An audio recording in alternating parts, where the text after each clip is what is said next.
Salut à tous et bienvenue de retour sur la chaîne. Dans cette vidéo, nous couvrons la 7e journée du procès de Sean Diddy Combs. L'audience se tient sous la direction du juge Arun Subramanian, avec une reprise prévue à 9h, heure de l'Est, bien que le début soit une nouvelle fois retardé en raison de l'absence de certains jurés. 4 sont encore attendus. Ce matin, les débats se concentrent sur les témoignages à venir, en particulier celui de David James, ancien assistant de Diddy, entre 2007 et 2009, qui poursuit sa déposition entamée la veille. Il est le premier des anciens assistants de l'artiste à témoigner dans ce procès pour racket et trafic sexuel, et constitue le 7e témoin appelé par les procureurs. Plus tard dans la journée, Regina Ventura, mère de Cassie Ventura, est également attendue à la barre. Son témoignage est controversé. Selon l'accusation, elle pourrait confirmer qu'en décembre 2011, Diddy lui aurait demandé $20 000, après avoir appris que Cassie entretenait une relation avec Kid Cudi. Ce paiement serait survenu peu de temps après que Combs aurait menacé de diffuser des vidéos intimes de Cassie et Kid Cudi.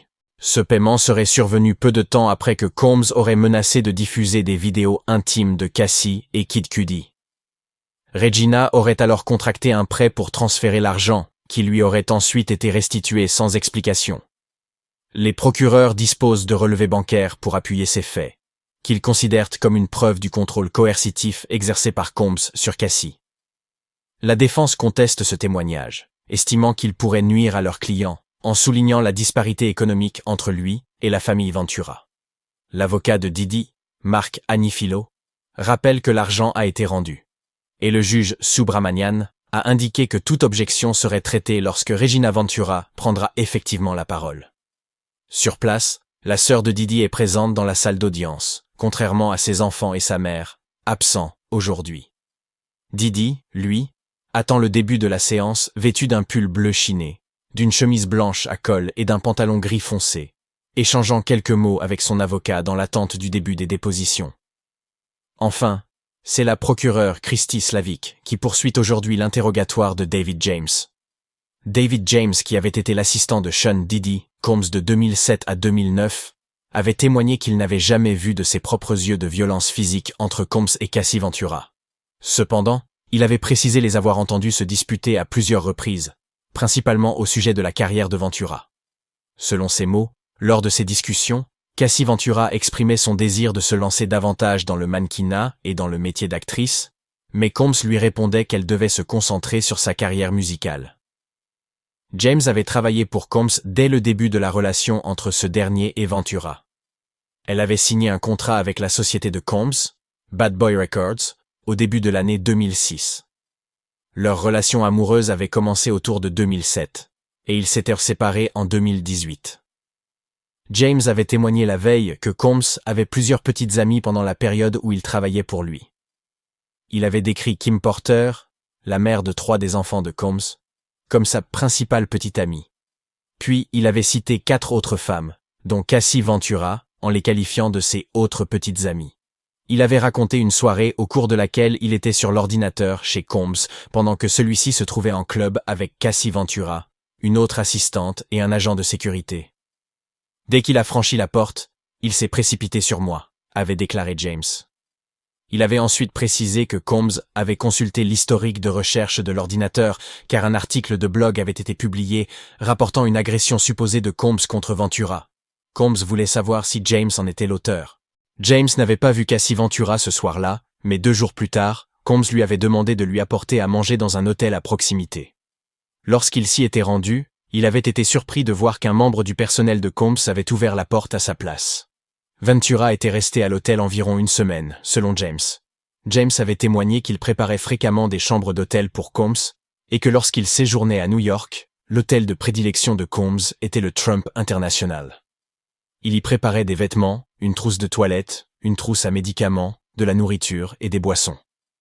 Il avait aussi mentionné qu'il plaçait environ 40 produits de soins, principalement pour la peau, dans la salle de bain de Combs. Il avait précisé que la trousse à médicaments contenait généralement entre 25 et 30 flacons de pilules, parmi lesquels figuraient de l'ecstasy et du Percocet. Certains flacons n'étaient pas étiquetés. Le service de sécurité de Combs transportait toujours un sac Louis Vuitton appartenant à Combs, qui contenait des effets personnels et généralement plus de 10 000 $ en espèces. James avait expliqué qu'il réapprovisionnait souvent Combs lors de ses déplacements. Pour les aliments et boissons, il payait et se faisait rembourser par Bad Boy Entertainment. En revanche, lorsqu'il s'agissait d'articles personnels, comme de l'huile pour bébé, du lubrifiant et des préservatifs, il demandait à la sécurité d'être remboursé en puisant dans l'argent contenu dans le sac de Combs. Quand on lui avait demandé si Combs voyageait seul, James avait répondu « Je ne pense pas que M. Combs soit jamais resté seul. » Il avait ajouté que Cassie Ventura restait souvent avec lui, mais qu'il y avait aussi d'autres femmes. Il avait également raconté un incident survenu à Miami en 2008. Combs lui avait demandé de lui apporter un iPod dans sa chambre d'hôtel. Il lui avait fallu environ 1 heure pour s'y rendre, et une fois arrivé, personne ne répondait à la porte. Il avait utilisé sa propre clé pour entrer, et avait trouvé Cassie Ventura allongée sur le dos, la couette blanche remontée jusqu'au cou. « Elle n'a pas bougé quand je suis entré dans la pièce », avait-il déclaré. Combs était alors sous la douche. James avait précisé qu'il n'avait jamais discuté de cet épisode avec Ventura ni avec Combs, considérant que ce n'était pas son rôle. Il avait aussi affirmé avoir vu Combs consommer de la substance et en fournir à ses amis. Il avait lui-même, à plusieurs reprises, fourni des substances à des proches de Combs. Un individu surnommé One Stop apportait fréquemment de la substance à Combs. James avait expliqué que Combs consommait souvent du Percocet pendant la journée et de l'ecstasy le soir. Lors d'un voyage à Saint-Tropez, un ami de Combs lui avait envoyé un message pour obtenir de la cocaïne. James avait organisé la livraison, bien que Combs ne le lui ait pas demandé directement. Il avait supposé qu'il devait s'en occuper. À une autre occasion, à une fête à Los Angeles, Combs l'avait renvoyé chez lui pour récupérer de l'ecstasy dans sa trousse de secours, qu'il avait ensuite rapporté à la fête. James avait également raconté la disparition d'un bracelet Cartier appartenant à Combs, ce qui avait poussé la sécurité de ce dernier à fouiller tous les biens sur place, y compris ceux de sa petite amie de l'époque. Il avait déclaré qu'il ne pouvait pas refuser d'être fouillé. À 2 autres occasions, après la disparition de biens de Combs, James avait été contraint de passer un test de détection de mensonges, administré par un homme se disant ancien agent du FBI. C'était très intimidant, avait-il dit. Les résultats n'avaient révélé aucune anomalie. Il avait également entendu dire par un garde du corps que Capricorn Clark, une ancienne employée de Combs, avait elle aussi dû passer ce type de test. L'interrogatoire direct par l'accusation étant terminé, c'est l'avocat de la défense, Mark Agnifilo, qui avait alors pris le relais. James avait ensuite évoqué un épisode où il s'était rendu avec un garde de sécurité de Combs dans un restaurant pour récupérer de la nourriture. Le garde y avait aperçu Marion Suge Knight, le rival de Combs, et s'était brièvement entretenu avec lui.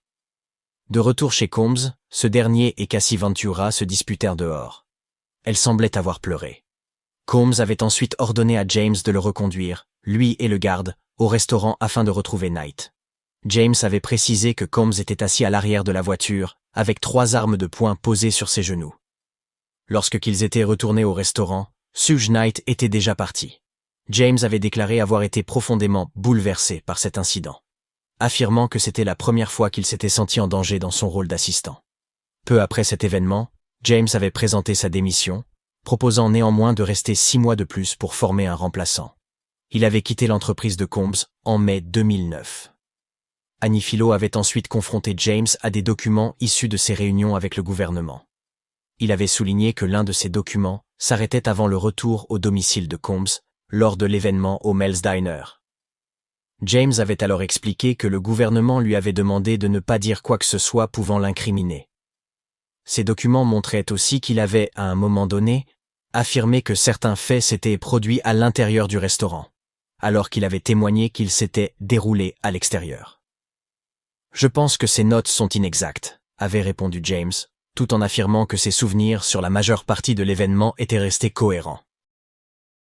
Agnifilo avait ensuite demandé à James s'il avait pris la parole lorsqu'on lui avait dit de remonter dans la voiture ou quand Combs s'était assis à l'arrière avec 3 armes. James avait répondu « Respectueusement, monsieur. Vous avez quelqu'un avec 3 armes à feu à proximité, je ne pensais pas avoir la possibilité de dire quelque chose. » L'avocat avait aussi interrogé James sur ses échanges avec les procureurs dans la matinée précédant son nouveau témoignage, demandant s'il avait été préparé à aborder l'épisode du Mel's Diner. James avait répondu qu'ils avaient évoqué le style d'interrogatoire d'Agnifilo, ce qui avait provoqué quelques rires dans la salle. « Comment ai-je fait » avait alors lancé Agnifilo en riant. « Cohérent » avait répondu James. L'avocat de la défense Mark Agnifilo avait demandé à David James s'il bénéficiait de l'immunité pour son témoignage. James avait déclaré qu'il n'était pas sûr des détails négociés par son avocat, mais pensait avoir signé un accord de présentation, un type d'accord offrant une certaine protection contre les poursuites. David James, ancien assistant de Sean Combs, avait témoigné qu'avant de commencer à travailler pour lui, il était fan de Sean John, la marque de vêtements lancée par Combs. Il avait déclaré qu'il savait que Combs était un homme d'affaires prospère et autodidacte, ainsi qu'un brillant spécialiste du marketing. « Je respecte simplement M. Combs d'un point de vue commercial », avait déclaré James. Lors du contre-interrogatoire, James avait été interrogé sur les nombreux voyages qu'il avait faits avec Combs, y compris à l'étranger. L'avocat de la défense lui avait demandé s'il s'agissait de voyages d'affaires ou personnels. James avait répondu qu'il existait une frontière subtile entre les deux, car la vie personnelle et la vie professionnelle de Combs se confondaient. Il avait qualifié ses voyages de voyages d'affaires. Même en vacances, il travaille toujours, avait-il ajouté. Mark Agnifilo avait suggéré à plusieurs reprises que David James avait laissé D-Rock, l'un des gardes du corps de Combs, au restaurant et qu'il était retourné avec Combs pour le récupérer. James avait nié à chaque fois, affirmant qu'il n'aurait pas été logique de le laisser là, avec Suge Knight dehors, brandissant une arme.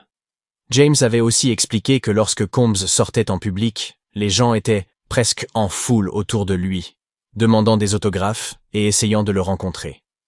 À la question de savoir si Combs avait tendance à être gracieux dans ces situations, James avait répondu « Je ne pense pas que « gracieux » soit un mot que j'utiliserais pour décrire M. Combs. » Il avait précisé que Combs ne signait généralement pas d'autographes et que les membres de son équipe le faisaient souvent à sa place. James avait témoigné qu'il voyageait généralement dans une deuxième voiture accompagnant toujours Combs, principalement pour des raisons de sécurité. Le personnel de sécurité utilisait cette deuxième voiture pour se placer à droite de celle de Combs et empêcher quiconque de s'arrêter sur lui ou de potentiellement l'assassiner.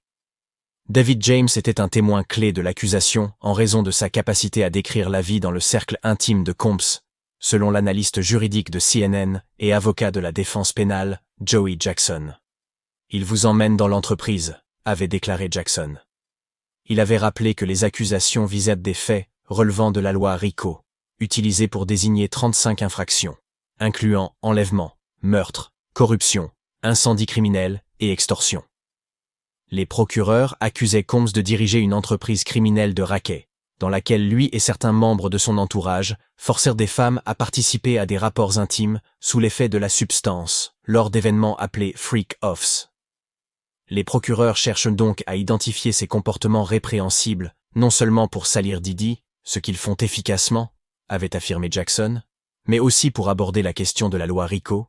Il s'agissait d'un criminel à la tête d'une entreprise criminelle. James, qui avait été l'assistant de Combs de 2007 à 2009, s'était souvenu d'une conversation avec l'ex-petite amie de Combs, Cassie Ventura. Elle lui aurait dit « Ce mode de vie est dingue ». Il lui aurait répondu en acquiesçant et en lui suggérant de partir. « Je ne peux pas. Je ne peux pas partir », lui aurait-elle répondu, selon son témoignage. « Cela implique une contrainte », avait expliqué Jackson. « C'est la théorie du gouvernement. Elle n'avait pas vraiment d'autre choix que de faire ce qu'elle faisait.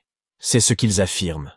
La défense s'y oppose évidemment avec véhémence et la nie. » Pendant 4 jours, Ventura avait témoigné avoir subi des abus physiques et des rapports intimes non consentis de la part de Combs, et avait détaillé l'organisation des freak-offs. Combs avait plaidé non coupable des accusations de complot de racket, trafic sexuel et transport en vue de se livrer à la prostitution.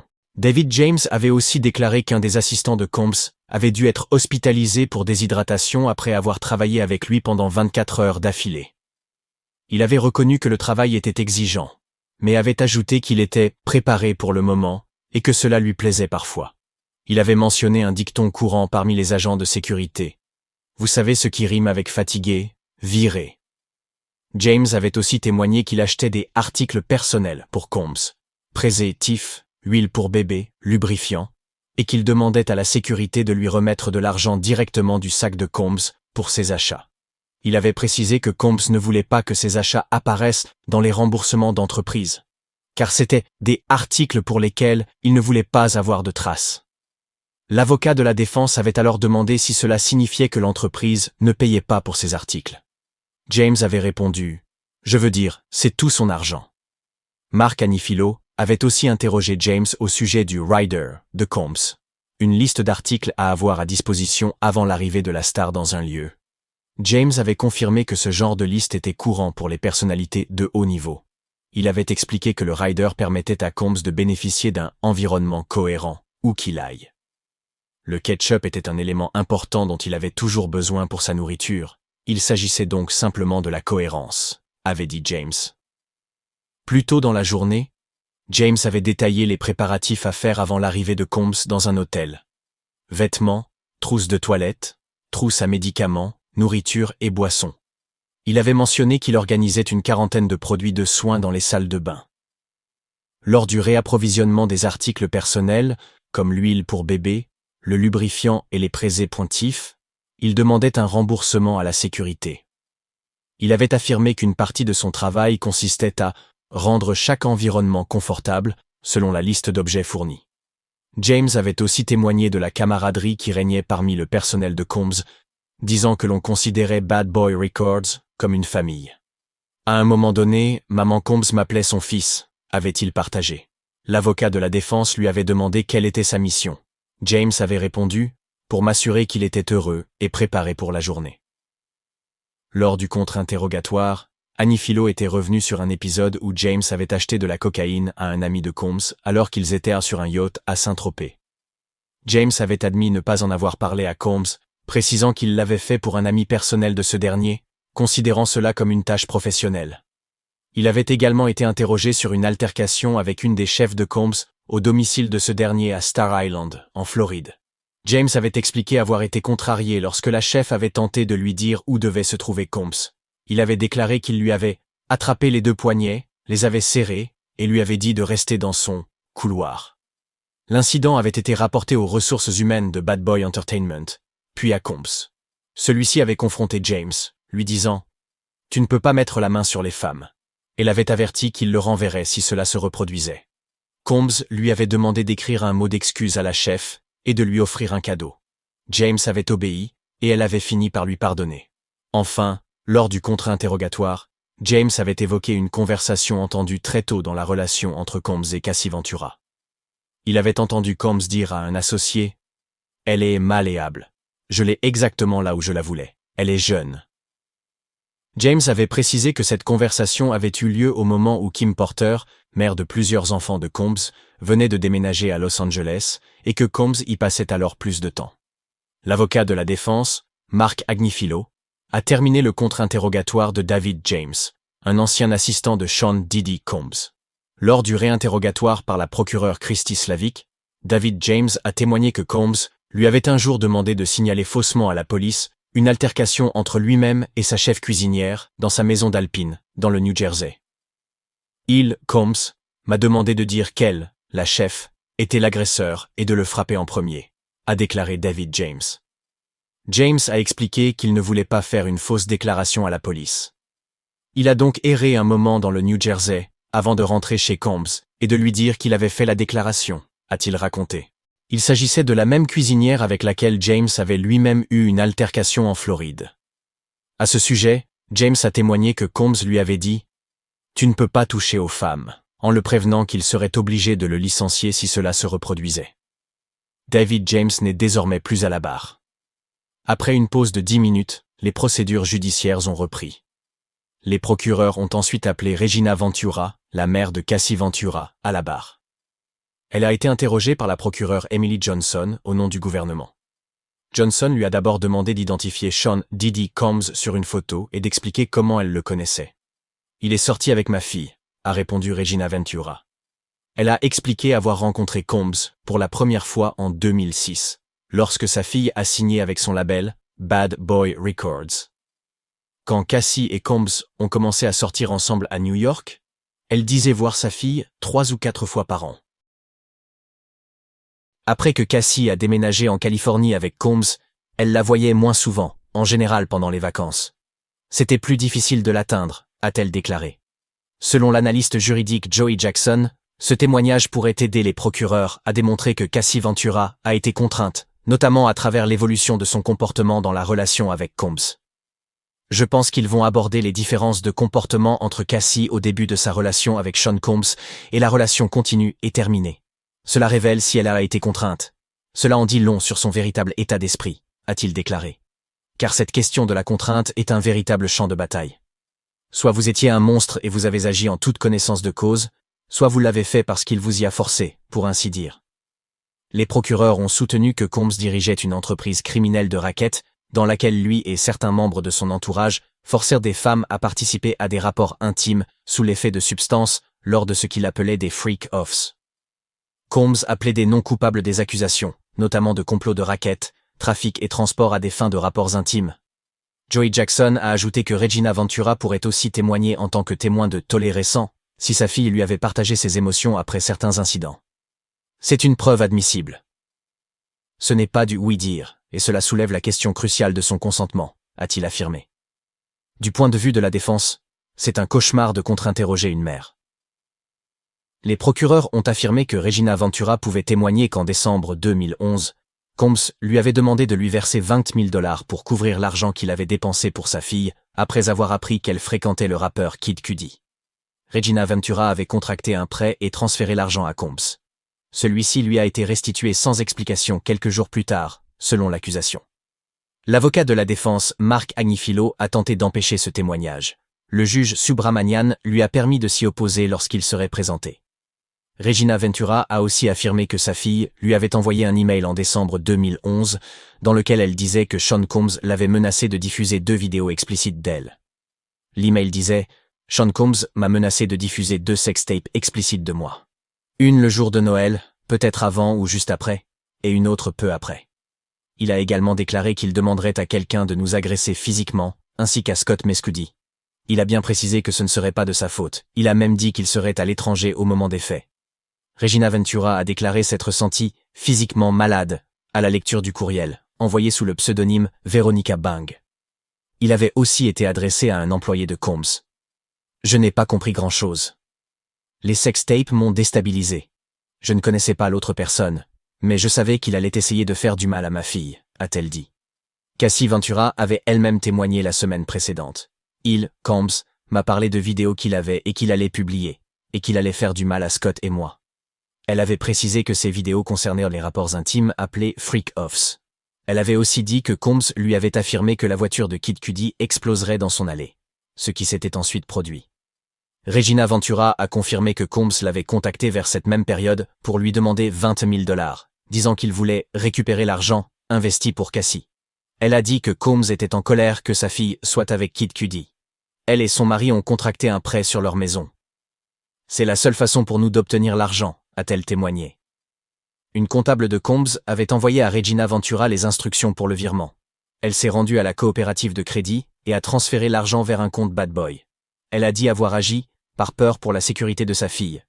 4 ou 5 jours plus tard, l'argent a été retourné sans explication. Le jury a ensuite vu des photos de Cassie prises par sa mère en décembre 2011 dans la maison familiale, montrant les blessures causées par une agression présumée de Combs. Elle avait des bleus et je voulais m'assurer que nous commémorions cela, a expliqué Regina Ventura. Elle a dit que sa fille lui avait confié à l'époque qu'elle avait été battue par Sean Combs. Ces photos avaient déjà été présentées comme preuve lors du témoignage de Cassie. Regina Ventura a aussi raconté qu'en décembre 2011, sa fille lui avait parlé pour la première fois des relations physiques avec Combs. Elle s'est souvenue avoir lu, avant cela, un article anonyme à propos d'une célébrité agressée dans une voiture. Elle avait demandé à sa fille si c'était elle, mais Cassie avait répondu que non. Elle a aussi témoigné d'une visite à Los Angeles en août 2016 pour le 30e anniversaire de Cassie. Elle et Combs se sont violemment disputés devant l'immeuble de Cassie après que Combs lui a volé son téléphone. On se disputait à propos du téléphone. Je voulais le récupérer, et il le tenait, a-t-elle raconté. Un agent de sécurité se tenait entre eux. Je criais, hurlais, et j'essayais de le frapper, a-t-elle dit, ajoutant qu'elle n'y était pas parvenue. Combs lui a finalement rendu le téléphone, mais il a ensuite pris la voiture de Cassie. Regina Ventura a ensuite quitté la barre. Les avocats de la défense ont choisi de ne pas la contre-interroger. « Je n'ai pas de questions à vous poser », a simplement dit l'avocat Mark Agnifilo. C'est alors que Sharae Hayes a été appelé à la barre. Aujourd'hui âgé de 51 ans, Hayes a déclaré avoir travaillé comme danseur exotique masculin entre 2012 et 2016 sous le nom de scène The Punisher. Il a affirmé avoir rencontré Sean Combs et Cassie Ventura à l'automne 2012. Il a dit avoir reçu un appel de Ventura qui se faisait appeler Janet. Elle lui avait expliqué que c'était son anniversaire et que son mari lui avait proposé d'engager un danseur exotique pour l'occasion. Hayes a supposé qu'il l'avait trouvé via son site web.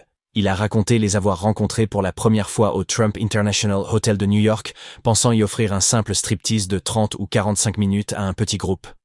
Sharae Hayes a continué à décrire sa première rencontre avec Cassie Ventura et Sean Diddy Combs à l'hôtel Trump International de New York. À son arrivée, Ventura l'a accueillie en robe de chambre, et il a cru qu'elle portait également une perruque. Il a témoigné qu'il ne l'avait pas reconnue sur le moment. Ventura l'a invitée dans la suite et lui a expliqué qu'elle ne voulait pas qu'il danse.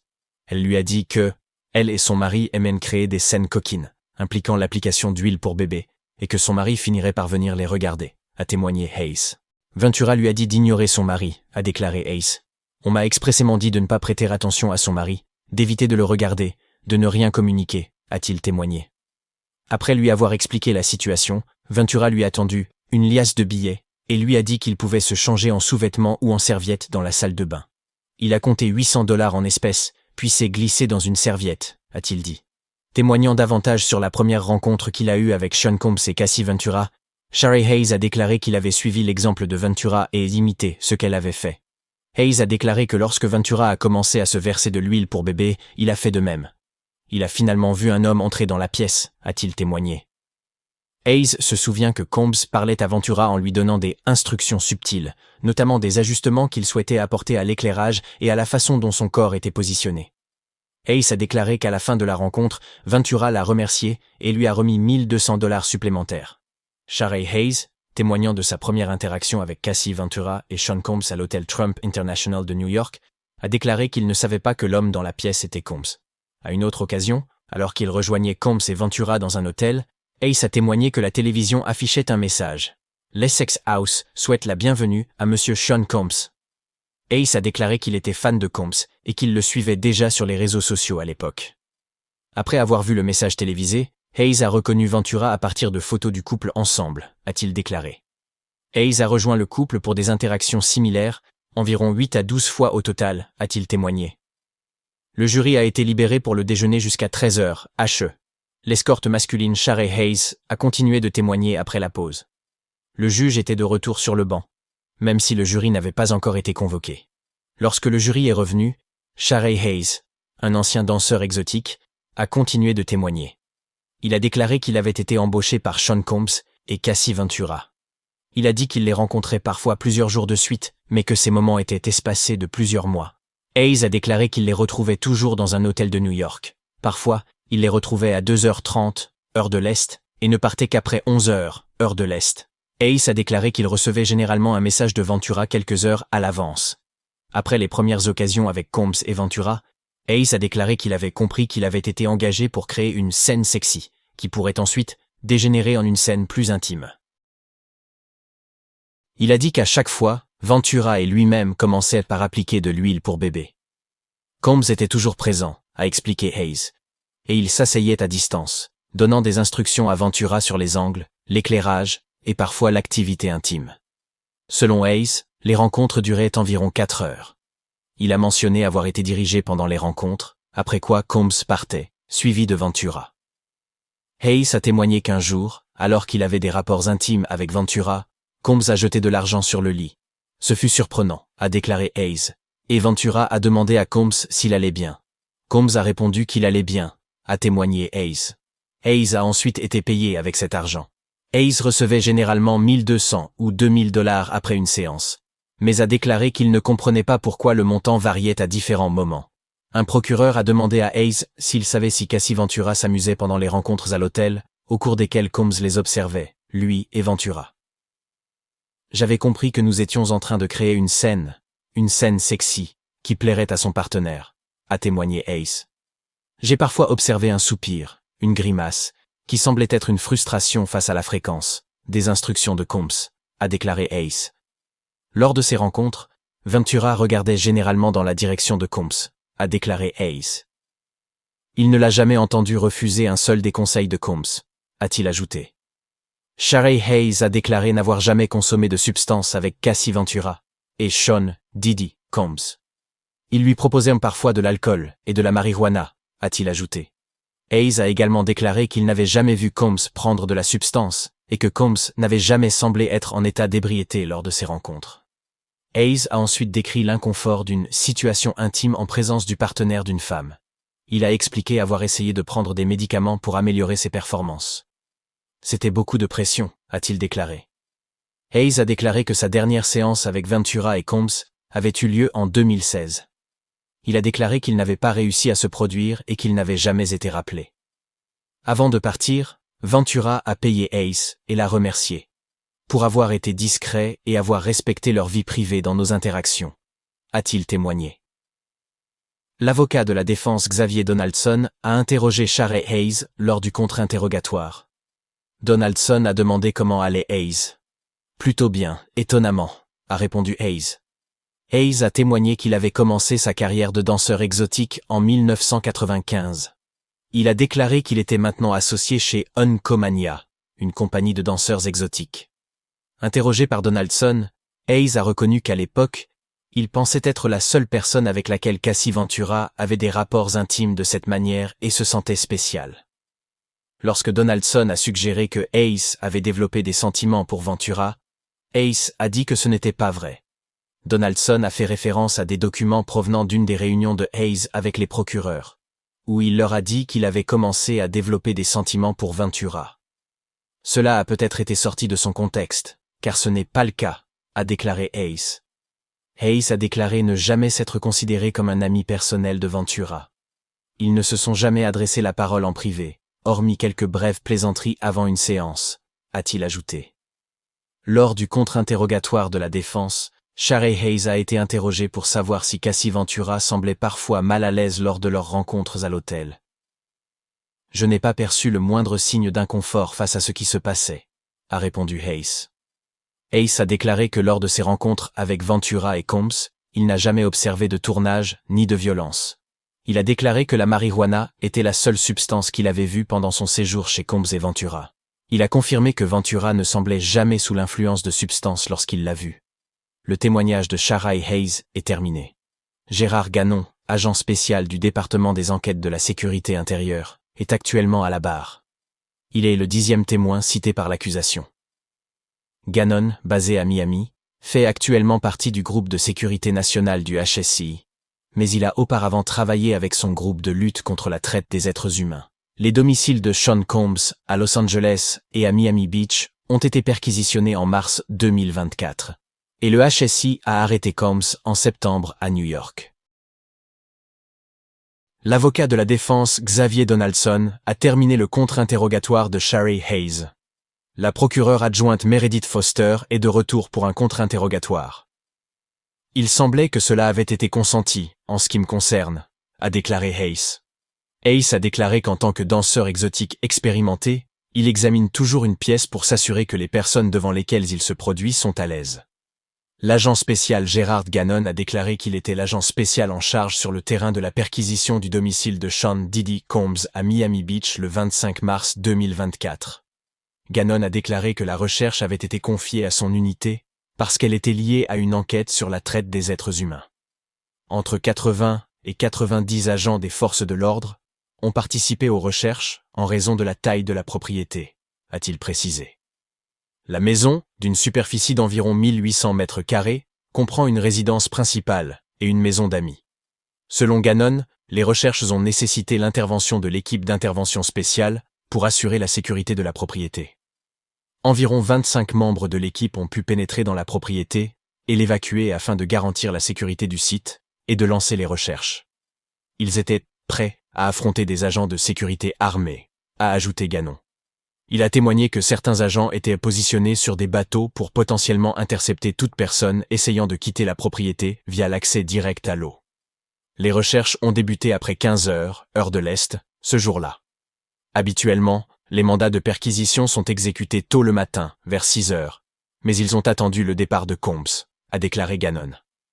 Les forces de l'ordre ont compris que Combs devait partir en voyage avec sa famille, a-t-il témoigné. Le jury a vu une photo de la porte d'entrée de la maison de Combs à Miami Beach, qui était cassée.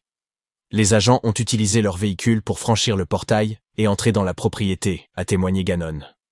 Il a déclaré qu'il s'agissait d'une pratique courante lors de l'exécution d'un mandat de perquisition, car c'était l'option la plus rapide et la plus sûre pour pouvoir accéder à la propriété. Lors du 7e jour du procès fédéral de Sean Diddy, Combs pour racket et trafic sec UL, l'avocat pénaliste et ancien procureur Mark O'Mara a déclaré s'attendre à ce que les procureurs fédéraux commencent à démontrer que Combs était le marionnettiste derrière ce qu'il appelait les freak-offs, des performances intimes alimentées par la substance. Ce que l'accusation doit présenter, et il commence assez lentement, à mon avis, c'est de s'attaquer au trafic sec UL, d'atteindre le contrôle des gens, qu'il s'agisse des escortes, des travailleuses du C, et bien sûr, de Cassie Ventura, a-t-il expliqué à CNN. Il a ajouté « S'ils ne se rendent pas coupables de trafic sec, UL, ils n'obtiendront pas de condamnation. Il devrait probablement tourner la page et commencer à associer son contrôle sur d'autres personnes. » Sharray Hayes, un escorte masculin qui a déclaré avoir été embauché par Combs et sa compagne de l'époque, Cassie Ventura, a témoigné que Combs ne semblait jamais être en état d'ébriété lors de leur rencontre et qu'il donnait régulièrement des instructions à lui et Ventura pendant leurs rapports intimes. Selon O'Mara, l'accusation tente ainsi de devancer l'argument de la défense, selon lequel Combs était un gâchis. Je pense que l'accusation essaie de dire « non, il savait exactement ce qu'il faisait. Il était en fait le marionnettiste de tout ce qui se passait autour de lui. » Il a poursuivi. L'essentiel de leur accusation de racket, c'est qu'il avait planifié tout cela. Il avait tout orchestré. Bien que nous ayons des éléments de preuve avec le témoignage de mademoiselle Ventura, et peut-être avec celui de la travailleuse du C, nous n'avons pas encore de véritable intention criminelle, et il faut qu'ils y parviennent. Ils veulent que le jury dise « c'est un trafiquant sec UL ». Le jury a vu des photos d'objets retrouvés dans un des placards de la chambre principale de la maison de Sean Combs à Miami Beach, perquisitionnée par les forces de l'ordre en 2024.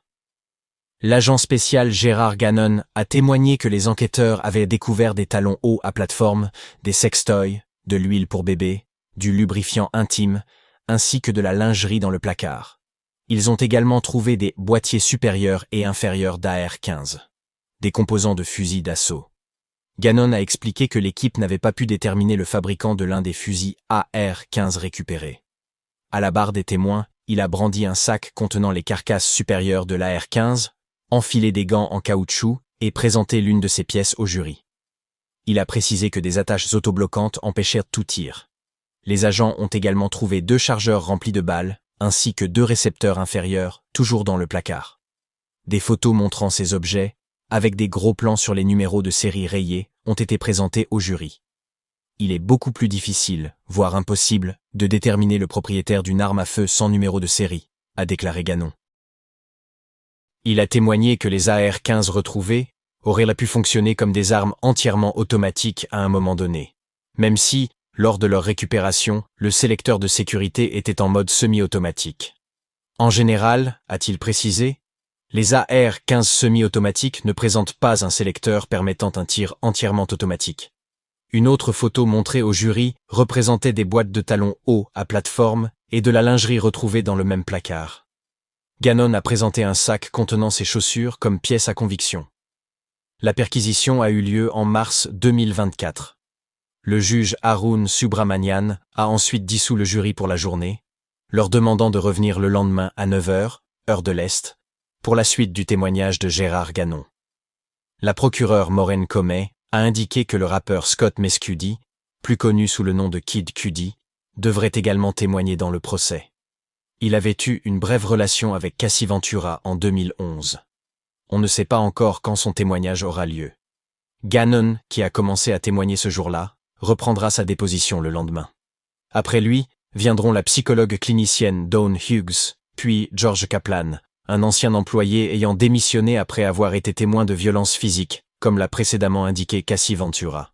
Kid Cudi témoignera après Kaplan, mais son témoignage pourrait n'avoir lieu que le jeudi matin, a précisé Comey. Il est important de se rappeler que Ventura a témoigné la semaine précédente, que Sean Combs était devenu furieux lorsqu'il avait appris qu'elle sortait avec Kid Cudi en 2011. Elle a raconté que Combs lui avait dit que la voiture de Kid Cudi exploserait dans son allée, et que c'est exactement ce qui s'était produit. Ventura a aussi témoigné que Combs l'avait menacé de diffuser des vidéos intimes d'elle. Elle a expliqué avoir mis fin à sa relation avec Kid Cudi après que Combs l'ait agressée et menacé de nouvelles violences contre elle et le rappeur.